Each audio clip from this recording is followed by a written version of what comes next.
বান্দরবানে বর্ষার ধান্দাবাজিতেই পর্যটকদের মৃত্যু, ভয়াবহ গাফিলতি প্রমাণিত। বিস্তারিত দেখুন আলীকদম থেকে জেএম হাশেমের প্রতিবেদনে। বান্দরবানের আলীকদমে পাহাড়ি ঝর্ণায় এক নারী পর্যটকের মৃত্যু ও অপর এক সহ আয়োজকের নিখোঁজ হওয়ার ঘটনায় প্রকৃত রহস্য একে একে উন্মোচিত হচ্ছে। সেনাবাহিনীর প্রাথমিক তদন্তে উঠে এসেছে ট্যুর এক্সপার্ট নামক ভ্রমণ গ্রুপের প্রধান সংগঠক বর্ষা ইসলামের ভয়াবহ অব্যবস্থাপনা, দায়িত্বহীনতা ও প্রশাসনিক নিয়ম ভঙ্গের স্পষ্ট প্রমাণ।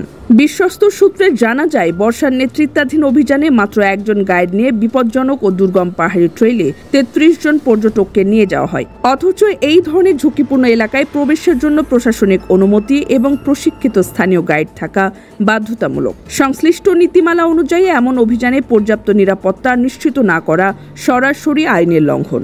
জিজ্ঞাসাবাদে বর্ষা ইসলাম দাবি করেন তিনি ছিলেন ৫ দিনের একটি আলাদা সফরে, আর দুর্ঘটনাটি ঘটে ৩ দিনের অন্য একটি সফরে, যার আয়োজক ছিলেন নিখোঁজ সহযোগী হাসান। কিন্তু তদন্তকারীদের বক্তব্য, ওই সময় পরিচালিত সবগুলো সফরের মূল দায়িত্বে বর্ষা ইসলামই ছিলেন। পরিকল্পনা থেকে বাস্তবায়ন প্রতিটি ধাপে তার সক্রিয় ভূমিকার প্রমাণ মিলেছে।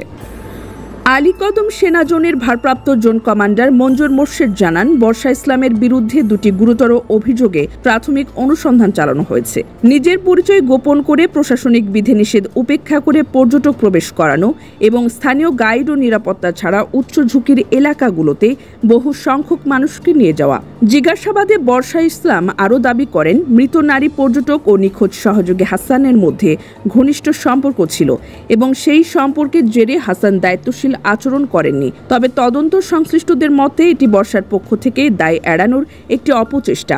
সেনাজোনে প্রাথমিক জিজ্ঞাসাবাদ শেষে বর্ষাকে পুলিশের হেফাজতে হস্তান্তর করা হয়েছে। তার বিরুদ্ধে পর্যটন নিরাপত্তা বিধিমালা লঙ্ঘন ও প্রশাসনের অনুমতি ছাড়া বিপজ্জনক এলাকায় অবৈধভাবে পর্যটক প্রবেশ করানো, এই 2 ধারায় মামলা গ্রহণের প্রক্রিয়া চলছে। স্থানীয় পর্যবেক্ষকরা মনে করছেন, এই ঘটনা নিরপেক্ষ ও কঠোর তদন্ত হলে দেশের অনিয়ন্ত্রিত ফেসবুক ভিত্তিক ভ্রমণ গ্রুপগুলোর কার্যক্রমে জবাবদিহিতা নিশ্চিত হবে। বর্তমানে এইসব প্ল্যাটফর্মের অনেকেই বাণিজ্যিক স্বার্থে জীবন ঝুঁকিপূর্ণ অভিযান পরিচালনা করছে, যেখানে প্রশাসনিক নিয়ম মানা হয় না, নিরাপত্তা থাকে উপেক্ষিত। পর্যটক নিরাপত্তা নিশ্চিত করতে হলে পর্যটন ভিত্তিক যে কোনো কার্যক্রমে সরকারি নিবন্ধন, পূর্বানুমতি, স্থানীয় গাইডের উপস্থিতি ও প্রশিক্ষিত নিরাপত্তা কর্মীর সহযোগিতা বাধ্যতামূলক করা উচিত, এমনটাই মত দিয়েছেন সচেতন মহল। একই সঙ্গে আইন ভাঙলে কঠোর ও দৃষ্টান্তমূলক শাস্তির ব্যবস্থা গ্রহণও জরুরি। এই ঘটনা একটি অঘটন মাত্র নয়, বরং দেশের ভ্রান্ত পর্যটন সংস্কৃতির বাস্তব চিত্র এবং সঠিক নিয়ন্ত্রণ ব্যবস্থার ঘাটতির জ্বলন্ত উদাহরণ।